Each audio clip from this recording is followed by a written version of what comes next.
चलो नालायक बच्चों, वेलकम है आपका chapter 6 employment growth informalisation and other issues. चलो सर, सैंपल क्वेश्चन पेपर का 1 मिनट जरा इसका वेटेज देख ले क्या सर। वेटेज है 5 मार्क्स का मिनिमम, मतलब पढ़ना पड़ेगा, और मैक्सिमम 20 मार्क्स तक का, मतलब रिस्क तो नहीं ले सकते इसको छोड़ने का। लेकिन किसी अननोन आदमी ने यहाँ पे कुछ बोला है, जरा देखें क्या बोलता है। The person who believes in their ability to take steps move toward success, मतलब सीधा सीधा है कि बिलीफ एबिलिटी आपको सक्सेस पे ले जाते हैं। चलो जिस आदमी ने भी बोला ठीक बोला है। चलो सर शुरू करते हैं।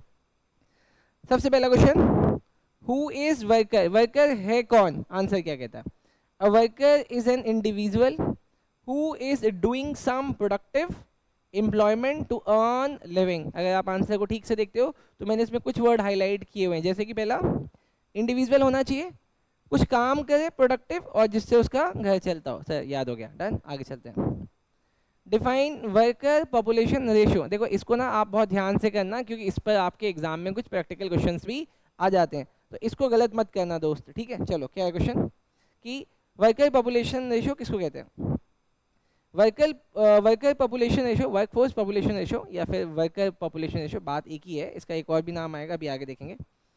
ये है वर्कफोर्स को मल्टीप्लाई कर दो 100 से, डन, और उसके बाद डिवाइड कर देना है टोटल पॉपुलेशन से। कहने का मतलब मैं यहाँ पे भी एक बार लिख देता हूँ, ये कह रहा है सर आप अपने वर्कफोर्स को मल्टीप्लाई कर दो 100 से और डिवाइड कर दो टोटल पॉपुलेशन से। लेकिन अगर आप इसको ठीक से समझोगे ना तो आपको एक बात समझ में आएगी कि अगर हमने इसको 100 से मल्टीप्लाई किया है तो इसका मतलब इसका आंसर परसेंटेज में आएगा। एनसीईआरटी ने क्वेश्चन बनाते समय छोटी सी गलती कर दी है, वो गलती मैं आज ठीक करवा दूंगा, बस आप इसको ध्यान रखना। लेकिन क्योंकि ये 2 मार्क्स से ज़्यादा में आ सकता है तो आपको थोड़ा सा एक्सप्लेन भी करना पड़ेगा, क्योंकि रेशियो लिखने का तो 1 मार्क्स मिलेगा बस, हो सकता है आधा ही दें। Participation ratio is defined as the percentage of total population which is actually participating in productive activity. बड़ा सिंपल है, देखो ऐसे समझो, ये क्या कह रहा है? कह रहा है सर पार्टिसिपेशन रेशियो, वही रेशियो जिसका नाम अभी हमने पढ़ा, क्या, वर्कफोर्स पार्टिसिपेशन रेशियो, या जिसका हमने पढ़ा पार्टिसिपेशन रेशियो, वो कह रहा है कि सर वो परसेंटेज है, ये परसेंटेज है। देखो यहाँ पे लिखा था मैंने, परसेंटेज है किसका? टोटल पॉपुलेशन का, कि टोटल पॉपुलेशन में से कितने लोग एक्चुअली में पार्टिसिपेट कर रहे हैं प्रोडक्टिव एक्टिविटी में।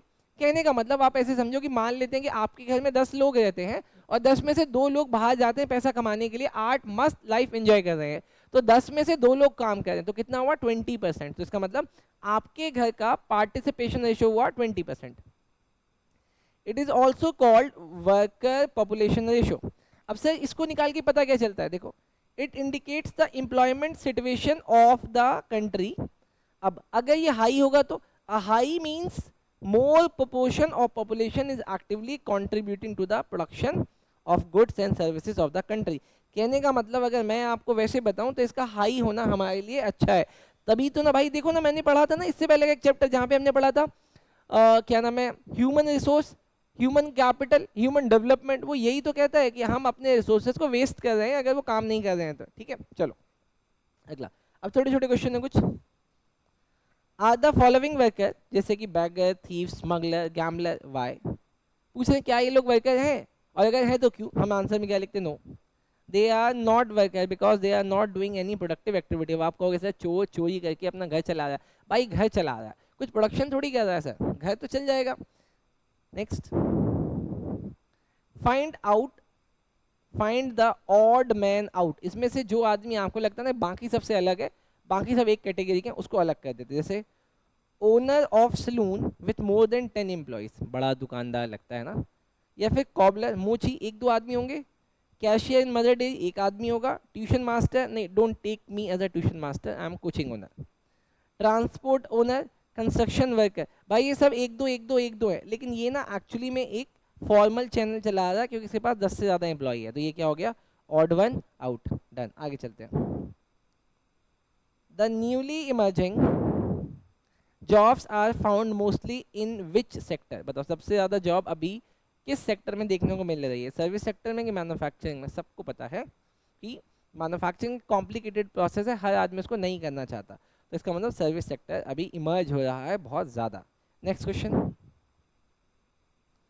N establishment with 4 hired worker is known as formal या इनफॉर्मल? देखो अपने को ये बात पता है कि अगर 10 या उससे ज़्यादा एम्प्लॉय काम करते हैं तब वो फॉर्मल ऑर्गेनाइजेशन बनता है, उससे कम सारे के सारे क्या हैं सर, इनफॉर्मल। और आपके पास वैसे भी 4 लोग ही काम कर रहे थे तो आप तो वैसे भी इनफॉर्मल हुए। Next, Raj is going to school, ठीक है अच्छी बात है, जाना चाहिए, हाँ लेकिन अच्छे स्कूल में जाना चाहिए। आई मीन अच्छा स्कूल मतलब जहाँ पे पढ़ाई होती हो। When he is not in school, जब वो स्कूल में नहीं होता, you will find him working in his farm। अरे यार, can you consider him as a worker? क्या आप वर्कर को, सॉरी उस राज को वर्कर मान सकते हो? क्योंकि जब वो स्कूल जाता है तो स्कूल जाता है, लेकिन जब वो स्कूल नहीं जाता तब बेचारा खेत में जाके काम कर रहा होता है।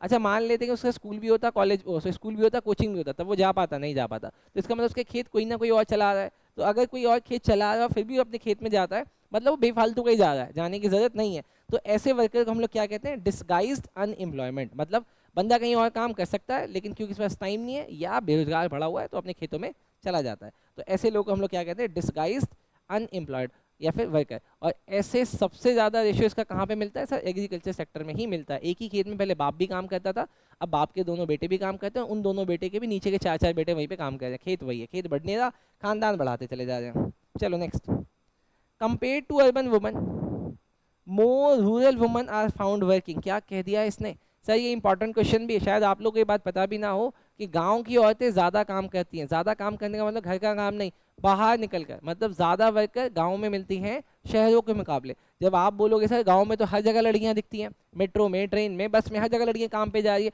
बट फिर भी in compare to rural area, rural की वुमन ज़्यादा काम कर रही है। अब इन्होंने बोला कि आप इसको बताओ क्यों, अब इसका रीज़न ढूंढते हैं, आओ आंसर देखो। ये इंपॉर्टेंट क्वेश्चन है बेटा, इसको लिखना इंपॉर्टेंट।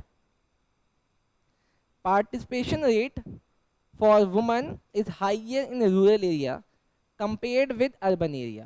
अब ऐसा क्यों? It is because in rural areas poverty forces women to seek employment। ओहो, कहते हैं गरीबी की वजह से वहाँ की औरतें ज़्यादा काम करती हैं, वजह इन्होंने गरीबी बताई है। Without education, women in rural areas find only less productive job and get low job। अब क्योंकि गांव की औरतें बहुत ज़्यादा पढ़ी हुई नहीं है इसीलिए उनको कम प्रोडक्टिव वाली जॉब मिलती है और कम पैसों वाली भी जॉब मिलती है, बट वो लोग कर रही हैं। In urban areas men are able to earn high income. अब कहेंगे सर शहरों में ना जो मैन है ना, जो फैमिली का मैन है वो ज़्यादा पैसे कमाता है, इसीलिए सो दे डिस्करेज फीमेल, वो इसलिए अपनी घर की औरतों को कहते हैं भाई तुझे क्यों करना काम, मैं कमा के ला तो रहा हूँ पैसे। Discourage female members from taking up jobs. Sir ये बड़ा सिंपल आंसर है, आप प्लीज़ इसको एक बार दोबारा सुन लीजिएगा ताकि आपके दिमाग में बैठ जाए और एग्जाम में आएगा तो आप यही लिख देना। Next, Meena is a house wife, कमाल की बात है, मीना हाउस वाइफ है। Beside taking care of house hold course she works in the cloth shop which is owned and operated by her husband. ठीक बात है, मीना एक हाउस वाइफ है और वो घर के काम के साथ वो अपने कपड़े की दुकान पे भी कभी कभी जाती है जो उसके हस्बैंड मेनली वो रन करते हैं। Can she be considered a worker और क्यों? अच्छा देखो, अभी ऐसा सेम क्वेश्चन ऊपर आया था जहाँ पे एक बच्चा स्कूल जाता था और स्कूल से आने के बाद खेत पे जाता था। ठीक यहाँ पे दिख रहा है एक औरत अपने घर का काम करती है, काम खत्म करने के बाद अपने ही पति के कपड़े की दुकान पे जाती है। तो क्वेश्चन आता है कि क्या ये वर्कर है? आओ आंसर देखते हैं। तो वहाँ पे हमने आंसर लिखा था कि डिस्गाइज अनएम्प्लॉयड का शिकार है वो लड़का। यहाँ पे Meena is self employed worker, she is working in her husband's cloth shop, she will not get salary. तो उसको सैलरी तो शायद यहाँ पे नहीं मिलेगी, तो इसीलिए वो वर्कर तो नहीं है। अब क्योंकि वो वर्कर नहीं है बट फिर भी वहाँ पे काम कर रही है हस्बैंड के साथ, तो मे भी हो सकता है कि उसके शॉप का कुछ डिपार्टमेंट या कुछ एरिया या कुछ स्पेसिफिक चीज़ें उसके आने पर ही ऑपरेट होती होंगी। क्योंकि वो अपने हस्बैंड की ओनर की तरह काम कर रही है तो वो सेल्फ एम्प्लॉयड कंसिडर की जाएगी, जिसको सैलरी नहीं प्रॉफिट का शेयर मिलेगा। तो यहाँ पे सेल्फ एम्प्लॉयड की कैटेगरी में आ गई वो। अगला, फाइंड आउट ऑड मैन। इसमें से ऑड मैन को हटा दो, पहले देखिए मैन कौन कौन से हैं। रिक्शा पुलर, मैसन, मैकेनिक शॉप का ओनर और शू शाइन बॉय। बताओ सर इसमें से कौन ऑड वन आउट कर रहे हो? एक मिनट सर, यहाँ पे ना सब कुछ में तुमने लिखा ओनर। मैसन का मतलब क्या होता है भाई? मैसन का मतलब क्या होता है? ठठेरा है ना, जो बर्तन वगैरह ठीक करता है। या एक मिनट मैं देख लूँ मैसन, कहीं मैं भी कुछ गलत तो नहीं बोल रहा। मैसन, मैसन स्पेलिंग मैंने गलत डाल दी।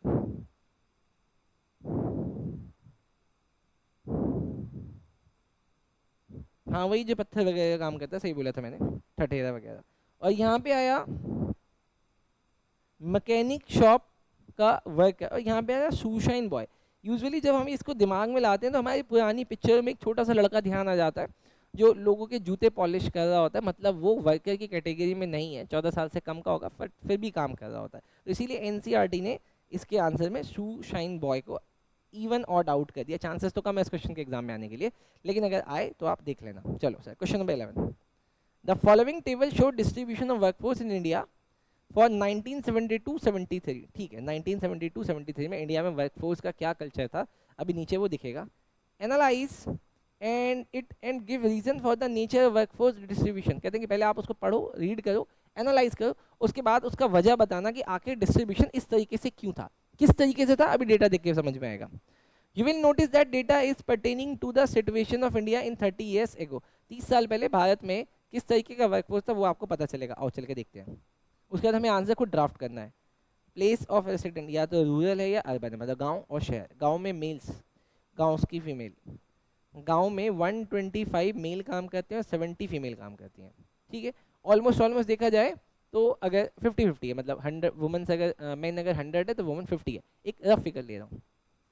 लेकिन अर्बन में 72 और 7 है, मतलब कितना हो गया, 7, 4 टाइम्स हो गया। मतलब वो हाफ है, ये 4 टाइम्स है। कहने का मतलब समझो ऐसे कि अगर वहाँ पे 2 मैन काम करते हैं तो 1 वुमन काम करती है, यहाँ पे 4 मैन काम करते हैं तब 1 वुमन काम करती है। सर ये डेटा तो ठीक नहीं लग रहा है मुझे। आओ अब आंसर देखते हैं कैसे बनाएंगे। इसका मतलब कंपैरिजन यहाँ पे भी ये दिखता है कि रूरल की वुमन ज़्यादा काम करती है। देखो आंसर भी ऐसे ही बना रहा होगा। इन 1972-73, out of the total workforce of 234 million, 195 million was rural in rural area and 39 million in urban area. अब यहाँ ना फिगर आ गया बेटा, तो यहाँ पे वर्ड आ रहा लिखा हुआ मिलियंस में। ये जो डेटा है ना इन्होंने लिखा नहीं, लेकिन ये सारा का सारा डेटा मिलियन में है। It shows 80% of the workforce lived in rural areas. Okay, इन्होंने क्या किया, टोटल का फिगर इसका ना टोटल लगाया, 195 और 39 का कितना आएगा, 4 10 3 और 234, जो यहाँ पे इन्होंने लिखा 234 मिलियन में से 195 गांव से आए, तो इन्होंने 195 इंटू 100 अपॉन 234 ऐसे डेटा निकाला, जो कि निकला 83%। अब ये कहते हैं सर 83 वर्कफोर्स कहाँ पे मिल रहा है, रूरल एरिया में मिल रहा है। उसके बाद gender difference were also observed in rural area, male accounted 125 million workforce and women 70 million workforce. In urban area 32 million males form the workforce where women only 7 million. तो कुछ डेटा उन्होंने वैसे बेयरली उठा लिया, कुछ की कैलकुलेशन करी है। अब आगे, इन the country only 77 million female workers were there as compared to 157 million male worker. In other words, 32% of female worker were 68% male worker.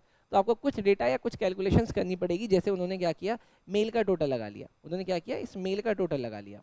Mail का टोटल कितना आता है बेटा, 751, और यहाँ पे कितना आ रहा है, 77। उसके बाद इसको ना टोटल वर्कफोर्स से डिवाइड करके कैलकुलेशन करने के ये परसेंटेज निकाला कि जो वुमन है, वुमन तो 32% है और जो मेल है वो 68% है। तो अब इन्होंने यहाँ पे निकाला कि सर यहाँ पे ये दिखता है क्योंकि गांव में ज़्यादा लोग काम कर रहे हैं, इसका मतलब प्री डोमिनेंस है एग्रीकल्चर का, गांव में एग्रीकल्चर ज़्यादा होता होगा। अगला, more male worker both in urban and rural area. दूसरा इन्होंने एनालिसिस निकाल दिया कि चाहे शहर हो या गाँव, वहाँ पे ज़्यादातर मेल्स काम करते हैं। और थर्ड में निकाल दिया कि fever female worker in both rural and urban area. और सर दोनों ही जगह, चाहे रूरल हो या अर्बन हो, वहाँ पे वुमेंस कम काम करती है, but in comparison to urban area female में ज़्यादा फीमेल वर्कर काम करती है रूरल एरिया में। डन। तो इस तरीके का आपको भी एनालिसिस करना पड़ेगा। ऐसे क्वेश्चन कोई मुश्किल नहीं होते, बस आपको अपने हिसाब से डेटा को अच्छे से लिखना होता है। अब ये वाला क्वेश्चन देखना, question number 12, the following table shows the population and workforce worker population ratio of India in 1999-2000। Can you estimate the workforce of the total India. अब देखो ना, बड़ा सिंपल है यार, अगर आप समझो तो बड़ा सिंपल है। तुमने रूरल का निकाल के दे दिया कि रूरल की पॉपुलेशन इतनी है और इतने लोग काम करते हैं, तो बड़ा सिंपल है कि हम इसका परसेंटेज निकाल देते हैं। ये जो यहाँ पे इन्होंने करोड़ लिखा हुआ है ना, गलत लिखा हुआ है, ये आ गया परसेंटेज कि सर इतने परसेंट काम करते हैं। तो यहाँ पे ऐसे इसका भी निकाल दो ना सर, कितना सिंपल आएगा कि हम यहाँ पे निकाल रहे हैं कि सर वर्कर है, वर्कर पॉपुलेशन और अर्बन एरिया का ये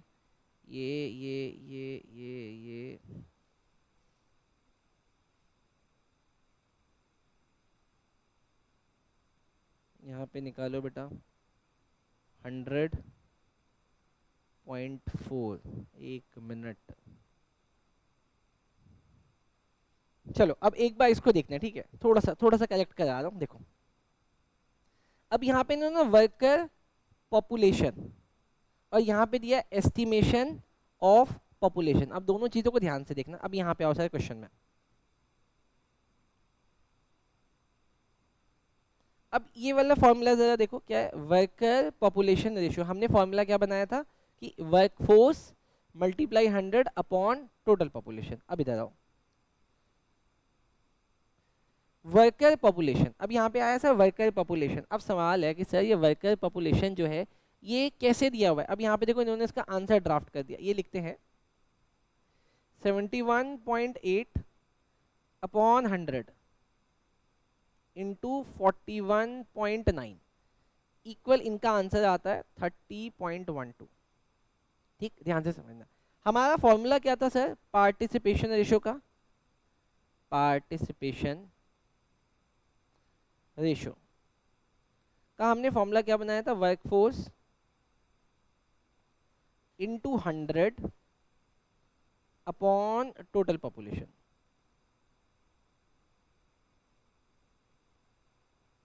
डन, अभी समझ रहे हो क्या। अब देखो मैं क्या निकाल रहा हूँ कि यहाँ पे इन्होंने पूछा कि आप ना हमें वर्कर बता दो कि वर्कर कितने हैं। वर्कर, इसका मतलब ये जो वर्कर पॉपुलेशन है ये तुमने आंसर निकाला हुआ है जिसको तुम पार्टिसिपेशन बोलते हो, जिसको तुम पार्टिसिपेशन बोलते हो। तो इसका मतलब वर्कर कैसे निकलेगा, इस फॉर्मूले में मैं क्या करूँगा कि मैं इस फॉर्मूले को चेंज करूँगा। यहाँ जो वर्कफोर्स है ना, मैंने यहाँ पे लिखा वर्कफोर्स इक्वल्स टू आपके पार्टिसिपेशन रेशियो से हमारा टोटल पॉपुलेशन मल्टीप्लाई करेगा, पॉपुलेशन, और डिवाइड करने चला जाएगा 100। डन, तो अब यहाँ पे समझना जाएगा, नहीं तो गलत कर बैठोगे एग्जाम में। इनटू इनटू अब यहाँ पे हमारा कितना आ रहा है 7, ये क्या नाम है पार्टिसिपेशन रेशियो 41.99 मल्टीप्लाई हमारा अगला क्या है टोटल पॉपुलेशन कितना है 71.88 अपॉन 100। बोलो बात समझ में आई क्या। अच्छा अब समझना कि इसमें ना जो मैं आपको ऊपर बोल रहा हूँ कि एनसीईआरटी ने गलती करी। एनसीईआरटी ने गलती क्या करी, एनसीईआरटी को ना यहाँ पे परसेंटेज लगाना चाहिए था। यहाँ पे परसेंटेज का साइन लगाना था कि ये जो आ रहा है ना आंसर ये परसेंटेज में है। डन, बोलो बात समझे क्या। अब एग्जाम में गलती नहीं करना। अब एक बार मैं इसको ठीक से करवा देता हूँ ताकि आपको ध्यान रहे, क्योंकि मुझे जहां तक लगता है कि क्वेश्चन एग्जाम में आ सकता है। देखो सर अब देखना सर, मेरे साथ गलत नहीं करना प्लीज यार। देखो सर हमारा फॉर्मूला क्या है पार्टिसिपेशन रेशियो का, पार्टिसिपेशन रेशियो, इसको नोट करना।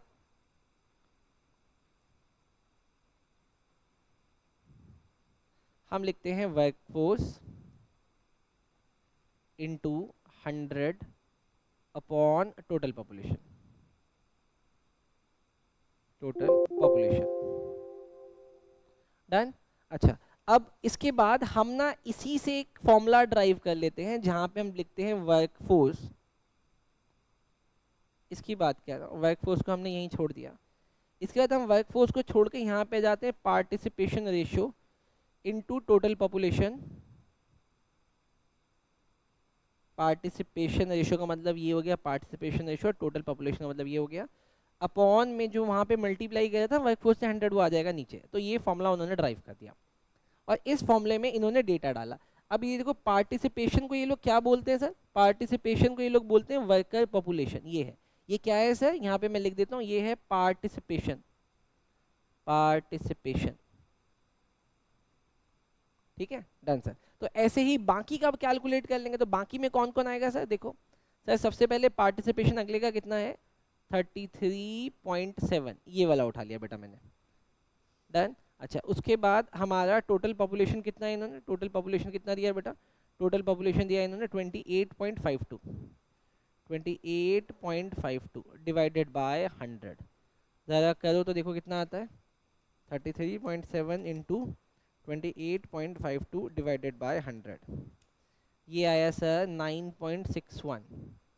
हमने यहाँ पे लिख दिया बेटा 9.61। ये देखो यहाँ पे आंसर में भी हमने इसको निकाला है 9.61।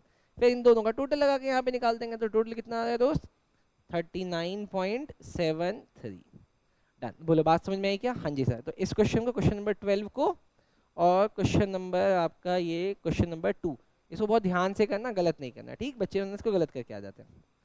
आओ सर, अब नेक्स्ट क्वेश्चन में, नेक्स्ट क्वेश्चन क्या है बच्चे? Why are regular salaried employee more in urban area than in rural areas? कहने का क्या मतलब? कह रहे हैं कि सर आप बस मुझे इतनी सी बात बताओ कि ज़्यादातर नौकर मतलब जॉब करने वाले लोग, एम्प्लॉय अर्बन एरिया में क्यों पाए जाते हैं? अर्बन एरिया में नौकर ज़्यादा है, नौकरी करने वाले ज़्यादा है in comparison to rural area. इनका कहना है कि रूरल एरिया के लोग ज़्यादा वो काम करते हैं जो सेल्फ एम्प्लॉयड होता है। लेकिन इसकी वजह क्या है? और इसकी वजह ढूंढते हैं। देखो, regular salaried employees are those hired worker who are on permanent payroll of their employers. ये बात तो मुझे पता भी है कि एम्प्लॉय उनको बोलते हैं जो एक हायर्ड वर्कर होते हैं, जिनको रेगुलर सैलरी देता है उनका एम्प्लॉयर। अच्छा, they are usually skilled worker, ये सब बात हो रही है वर्कर की, कि वर्कर स्किल्ड होता है, and are entitled to all type of social security benefit. और इन सब के अलावा मतलब स्किल्ड होने के साथ साथ उस वो इंटाइटल्ड होता है कि उसका मालिक उसको और भी बहुत सारी सोशल सिक्योरिटी की बेनिफिट्स देगा। The concentration of these worker is higher in urban area as compare to the rural area. अब मेरी बात सुनना बेटा, देखो इसको समझोगे तो थोड़ा सा दर्द भी होगा। शहर में रहने वाले ज़्यादातर लोग जो होते हैं ना, वो कभी ना कभी गांव में रहते थे। ऐसे समझो, शहर में रहने वाले लोग कभी ना कभी गांव में रहते थे।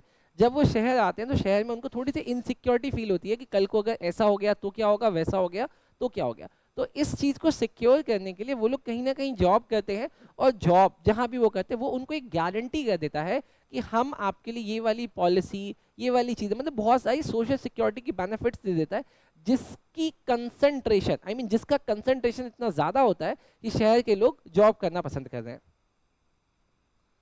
Because such job require skilled and specialised worker. और बेचारे पढ़े लिखे भी होते हैं, उनके पास एक पर्टिकुलर टाइप का स्किल भी होता है। The opportunity to acquire and enhance such skill are available more in urban area. और जो स्किल जॉब के लिए चाहिए वो स्किल शहर में बहुत इजीली अवेलेबल है, मतलब बात हो रही है स्कूल और कॉलेजेस की। And these skills are acquired through the process of training and education that cannot be assessed in rural area due to lack of investment infrastructure and low literacy level of rural people. और कह रही है same facility, ये same facility मतलब education की, training की, जो वो गांव में अवेलेबल नहीं है, क्योंकि गांव में वो इंफ्रास्ट्रक्चर ही नहीं है। तो शहर के लोग, शहर में पढ़ने वाले लोग या शहर के बच्चे इस ट्रेनिंग को अडॉप्ट कर लेते हैं और वो जॉब के लिए रेडी हो जाते हैं। Further the big companies are concentrated only in urban area. अब क्योंकि ऐसे समझो कि शहर में बड़ी कंपनी है और शहर में ही एम्प्लॉय चाहिए, तो वहां पे काम भी कौन करेगा? शहर के लोग।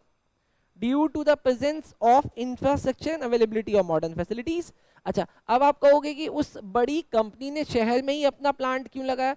क्योंकि भाई शहर में उनके पास बैंकिंग सिस्टम है, इंश्योरेंस की फैसिलिटी है, दुनिया भर की चीज़ें, मतलब बहुत सारी इंफ्रास्ट्रक्चरल फैसिलिटीज़ है जो गांव में नहीं है, like bank, transport, communication etcetera. बस इन्हीं सब वजहों से therefore the bulk of job for the regular salaried employees are concentrated more in urban area resulting in the increase in number of regular salaried employee. अब इतनी सारी चीज़ों के होने की वजह से, अरे आप बड़ा सिंपल समझो ना, कि जैसे आपने देखा है ना जो वेस्ट बंगाल के लोग होते हैं उनका स्टेपल फूड क्या हो गया? फिश और राइस। क्यों? क्योंकि वो दोनों चीज़ें वहाँ पे बहुत ईजिली अवेलेबल है। ठीक वैसे ही शहरों में जॉब बहुत इजीली अवेलेबल है, उस जॉब को लेने के लिए ट्रेनिंग, एजुकेशन भी अवेलेबल है, और उस जॉब को करने के लिए वहाँ पे वो इंफ्रास्ट्रक्चर भी अवेलेबल है, जो आदमी उस जॉब को दे रहा है वो भी वहाँ पे अवेलेबल है। इसीलिए शहर के लोग जॉब करना ज़्यादा पसंद करते हैं। आओ सर क्वेश्चन नंबर 14 पे, why are less women found in regular salaried employment. अब अगला क्वेश्चन है कि मुझे बस ये बता दो सर, क्यों औरतें रेगुलर जॉब्स कम करती हैं, सैलरी वाली जॉब कम करती हैं? अच्छा, इस क्वेश्चन का कहने का मतलब ये है कि जो फीमेल्स है ना, फीमेल्स वो सेल्फ एम्प्लॉयड ज़्यादा है। भाई मुझे तो नहीं दिखती, क्योंकि हम लोग शहर में रहते हैं, लेकिन गांव में ऐसा नहीं है। और इसका आंसर देखते हैं, female worker give preference to self employment. क्या बात है भाई, इसको हाईलाइट कर लो, दिमाग में रखना। Then to hired employment, it is because women both in rural and urban area are less mobile. अच्छा, इन्होंने यहाँ पे वजह ये बताई कि दोनों, चाहे शहर की हो या गांव की हो, औरतें जॉब इसलिए नहीं करना चाहती क्योंकि वो लोग खुद मोबाइल नहीं होती। मोबाइल का मतलब एक जगह से दूसरी जगह जाने में उनको दिक्कतें होती है, इसलिए वो लोग जहाँ रहती है वहीं पे सेल्फ एम्प्लॉयड कर लेती है। And thus prefer to engage themselves in self employment. Done. देखो आपके ना बहुत सारे आंसर का कंटेंट रेडी हो रहा है। Next question, analyse the recent trend in sectoral distribution of workforce in India. अब इन्होंने बोला रीसेंट, लेकिन मेरे पास बहुत ज़्यादा रीसेंट का डेटा नहीं है। मैं जो यहाँ पे रीसेंट का डेटा दे रहा हूँ, कब का दे रहा हूँ, 1999 2000 का, कि किस सेक्टर में काम करने वाले लोग कितने हैं। देखो सर, पहले इंडस्ट्री वाइज डिस्ट्रीब्यूशन देते हैं। अब देखो मेरी बात सुनो, अगर मान लेते हैं क्वेश्चन एग्जाम में आता है और जिस बच्चे को डेटा याद नहीं है, उसके लिए इस क्वेश्चन का आंसर लिखना बिल्कुल बेईमानी है, उसको तो ये क्वेश्चन अटेम्प्ट ही नहीं करना चाहिए। लेकिन जिस बच्चे ने डेटा याद कर रखा है, उसके लिए ज़रूरी है कि वो इस आंसर को लिखे, लेकिन करेक्ट डेटा के साथ। जैसे कि 37.1% of workforce engage in primary sector, मतलब एग्रीकल्चर के काम करते हैं 37.1%। 18.7% ऑफ वर्कफोर्स इंगेज है सेकेंडरी सेक्टर में। सेकेंडरी सेक्टर का मतलब हो गया मैन्युफैक्चरिंग वगैरह में। और सबसे बड़ा नंबर है बेटा 44.2% वर्कफोर्स, ये टर्शरी मतलब सर्विस सेक्टर में इन्वॉल्व है। सर्विस सेक्टर का मतलब आपको पता है, इंश्योरेंस, बैंकिंग, ये सब चीज़ें।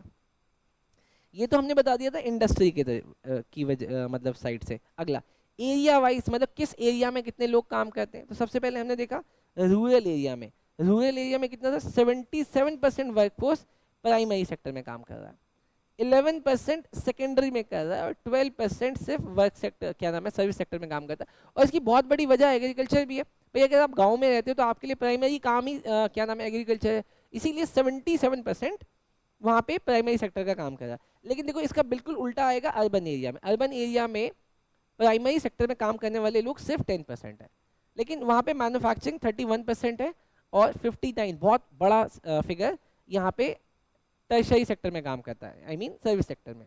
अच्छा, अब इन सब को देख के एक बार थोड़ी सी एनालिसिस कर लेते हैं। क्या एनालिसिस है, लिखा है economic backwardness in the country as 60% of workforce is engaged in agriculture activities. कहते हैं क्योंकि हमारा देश पिछड़ा हुआ है, इस वजह से हमारे देश में लगभग 60% पीपल आज भी एग्रीकल्चर या जमीन से जुड़ा हुआ काम करते हैं, प्राइमरी सेक्टर का काम करते हैं। A large portion of population depend on agriculture for their livelihood. इसीलिए बहुत बड़ा सेक्टर हमारा अपने लिवलीहुड के लिए एग्रीकल्चर पर डिपेंडेंट है। इन urban area tertiary sector account 59% of the workforce. अभी हमने ऊपर देखा कि टर्शरी सेक्टर अर्बन एरिया में काम करने वाले लोग तकरीबन कोई 59% है। It shows development and growth in the tertiary sector, and in fact that is the sector is able to generate sustainable employment and provide livelihood to 59% of the workforce। तो कह रहे हैं कि सर ये एक्चुअली में अच्छा काम है, और इस सेक्टर में ग्रोथ दिखाता है कि हमारी कंट्री भी ग्रोथ की साइड पे आ रही है। चलो सर ये भी याद हुआ। अच्छा, लास्ट लाइन में लिख दिया कि it can be concluded that in urban area tertiary sector is the main source of livelihood for majority of the workforce. बड़ा आसान है, कहते हैं अर्बन एरिया में tertiary sector is the main source. गलत लिखा हुआ इन्होंने, यहाँ पे अर्बन नहीं आएगा बेटा, यहाँ पे रूरल आएगा। मैं इसलिए पढ़वा भी नहीं रहा था। रूरल एरिया, ठीक है, वहाँ पे टर्शरी सेक्टर में ज़्यादा काम होता है, और वहाँ का उनका मेन सोर्स भी है। आओ सर क्वेश्चन नंबर 16 देखना। Compare to 1970 there has hardly been any change in the distribution of workforce across various industries comment। एक मिनट कहते सर अगर आप ना 1970 के डेटा को आज के डेटा के साथ कंपेयर करोगे ना, तो आपको दिखेगा हार्डली किसी सेक्टर में कोई बहुत बड़ा मेजॉरिटी चेंज हुआ है, जबकि लगभग कोई ऐसा चेंज है नहीं, ऑलमोस्ट सब सेम है। अब आप इस पर कमेंट कर दो, मतलब वो मुझसे कमेंट क्या कराना चाह रहा है, वो कमेंट कराना चाह रहा है कि आप मुझे वजह बताओ कि क्यों बहुत बड़ा चेंजेस नहीं आया। आओ सर देखते हैं।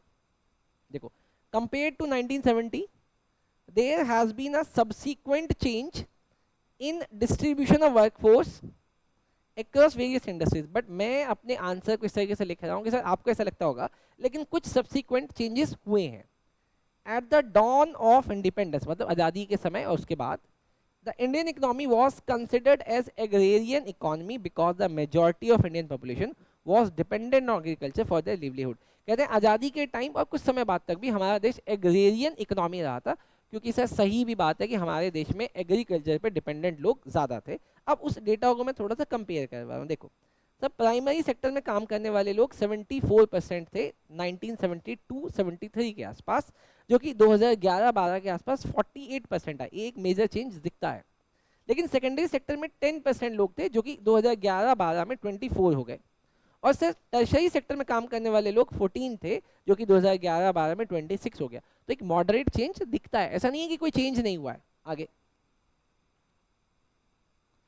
India along with other developing countries, लेकिन अगर इंडिया को बाकी किसी दूसरी डेवलपिंग कंट्रीज के साथ कंपेयर किया जाए, is trying to reduce this dependence, India ही वो कंट्री है जिसने बाकी देशों के कंपैरिजन में अपने आप को एग्रीकल्चर से डिपेंडेंस रिड्यूस किया है. There has been a substantial shift from farm work to non farm work in the distribution of workforce. और ये यहाँ पे दिखता है कि मेजरली हमारे लोग फार्म सेक्टर के काम को छोड़कर नॉन फार्म एक्टिविटीज पे आए हैं. इन 1972-73 around 74% of workforce was engaged in primary sector. देखो मैं फिर से बोल रहा हूँ, जिस बच्चे को डेटा याद होगा थोड़ा बहुत भी इन सब क्वेश्चंस के लिए, वो लिख पाएगा. अब देखो मैं ये वाली सीरीज बना क्यों रहा हूँ, ये वाली सीरीज का मतलब समझना. आप अगर एनसीईआरटी के क्वेश्चंस को याद करते हो तो ये आपको कुछ क्वेश्चन डेटा के साथ दे रहा है, ठीक है, मतलब जहाँ पे आपको डेटा याद करना पड़ रहा है. अब देखो पूरी बुक का डेटा याद करना तो पॉसिबल नहीं है, नहीं बिल्कुल भी नहीं है, लेकिन एनसीईआरटी के क्वेश्चंस जो कि एग्जाम में हमेशा से रेलिवेंट रहे हैं, आप उन क्वेश्चंस का तो डेटा याद कर सकते हो. चलो सर, और बच्चे याद करते हैं, जो बच्चा 100 मार्क्स ला रहा है उसने तो जरूर डेटा लिखा है, और अगर लिखा है तो बंदे ने याद भी किया होगा. आप भी याद करो. आगे, एग्रीकल्चर एंड अलाइड एक्टिविटीज, मतलब एग्रीकल्चर और उससे related activities. And in 2012 this proportion has declined around 50%. और सर आप जो डिपेंडेंस की बात कहते हो ना, हमारा एग्रीकल्चर पे डिपेंडेंस 50% से कम हुआ है, जो कि अब आप यहाँ पे देखो.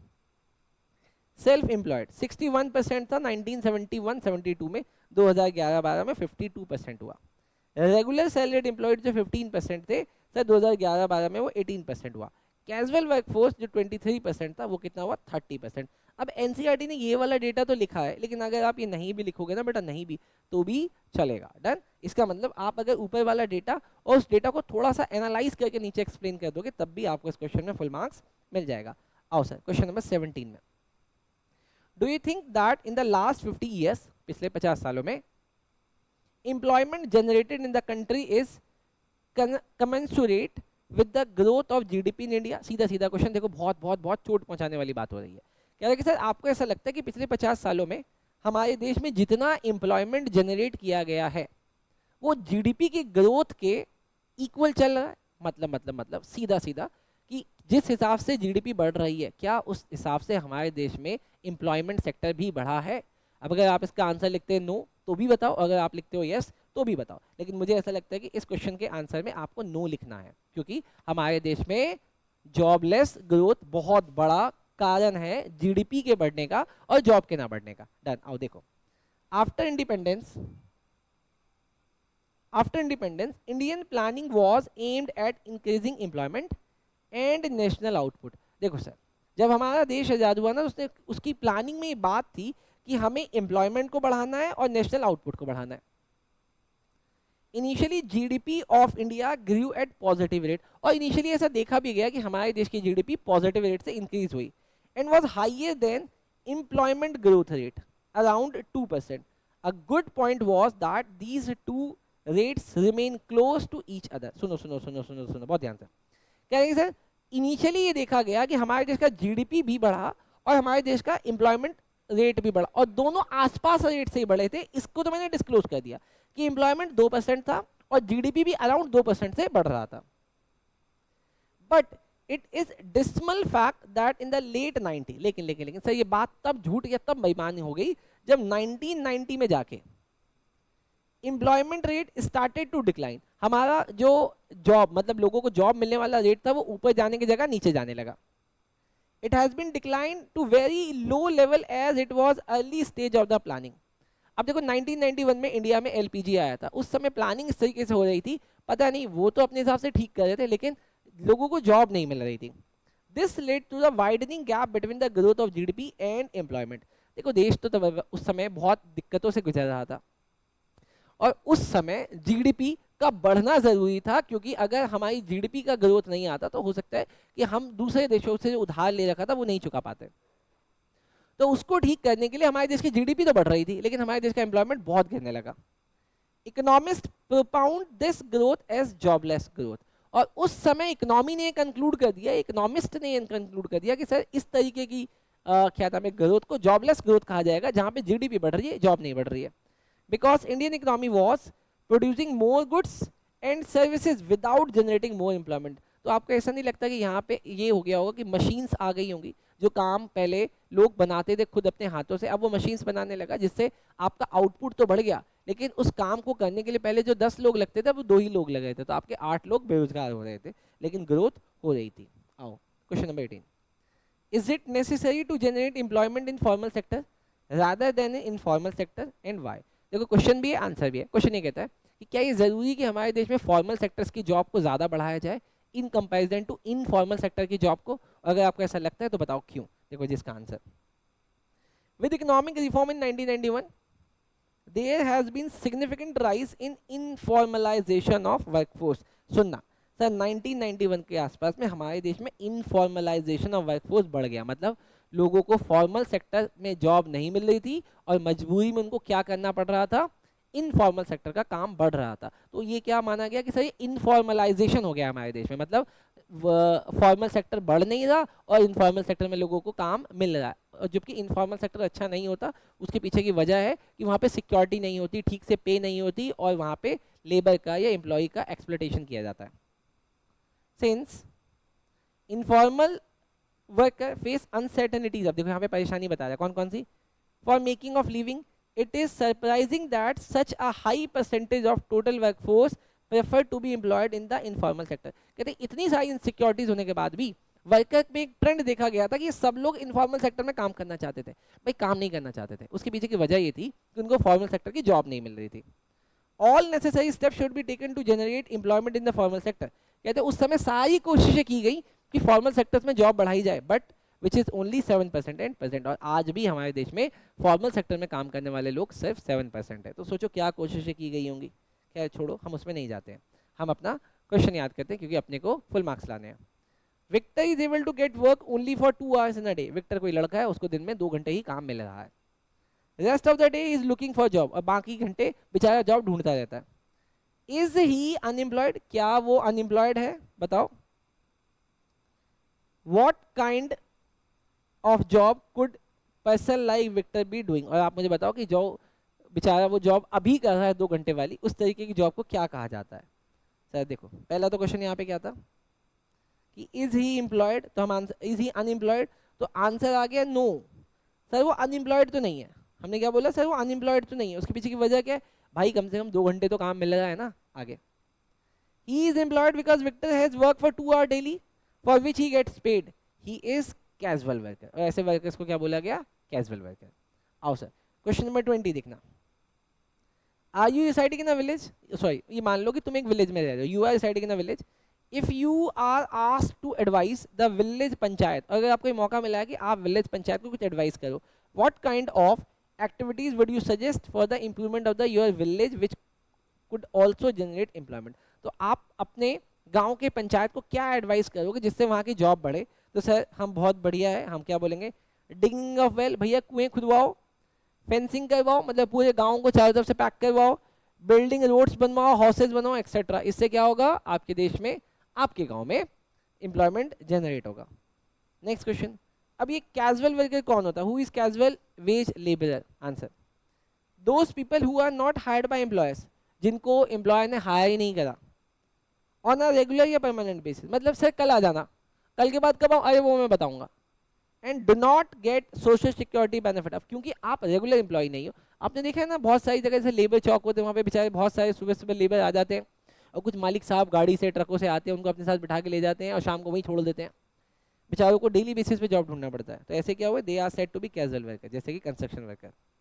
लास्ट क्वेश्चन बेटा of this chapter, how will you know whether a worker is working in a informal sector? तुमको कैसे पता चलेगा कि कोई एक आदमी इनफॉर्मल सेक्टर में काम कर रहा है? तो भाई इसके कुछ बेसिक कंडीशन थी, आपको मेरे नोट से जो मैंने आपको दिया हुआ है वहाँ पे जाकर डिटेल में भी पढ़ना है। ये तो बस आपको अपने उस तैयारी में सपोर्ट है सर, ठीक, डन। इनफॉर्मल सेक्टर में काम करने के लिए कुछ ये चीज़ें होती है, अगर आपको वहाँ पे सेक्टर में ये सब चीज़ें दिखता है तो पता चल जाएगा इनफॉर्मल सेक्टर। जैसे कि आप उससे पूछना, it is unorganise sector of economy which include all those private sector enterprises जहाँ पे लेस देन 10 वर्कर काम करते हैं। तो आप उससे पूछना, क्या भाई तेरे यहाँ पे कितने एम्प्लॉय? वो लगा सर 4 लोग हैं। भाई तो इनफॉर्मल सेक्टर में। जैसे कि एग्रीकल्चर लेबर हो गया या ओनर ऑफ स्मॉल एंटरप्राइजेज हो गया, भाई जहाँ पे 10 से कम एम्प्लॉय काम करते हैं। आगे, the worker are not entitled to social security benefit, मतलब बंदे को तनख्वाह तो मिल रही है लेकिन उसको कोई ये गारंटी नहीं दी गई कि कल को अगर हम तुमको निकाल देंगे तो तुमको कुछ बेनिफिट मिलेगा, या तुम्हारी पेंशन स्टार्ट होगी जब तुम बूढ़े हो जाओगे, ऐसी कोई सिक्योरिटी नहीं दी गई। The worker can not form trade union and are not protected by labour law, ना तो उस ऑर्गेनाइजेशन के ऊपर कोई लेबर लॉज लग रहे, ना बेचारा 3-4 एम्प्लॉय मिलकर अपना यूनियन बना सकते। क्यों? क्योंकि मालिक उसको कभी भी निकाल देगा। चलो निकलो यहाँ से, अब आप भी निकलो बेटा, ठीक। ये वाला चैप्टर कंप्लीट हो गया। प्लीज इसको सारे के सारे क्वेश्चन को लर्न कर लेना, आई गारंटी इसमें से आपके एग्जाम में कुछ क्वेश्चन जरूर आएंगे। चलो, थैंक यू सो मच।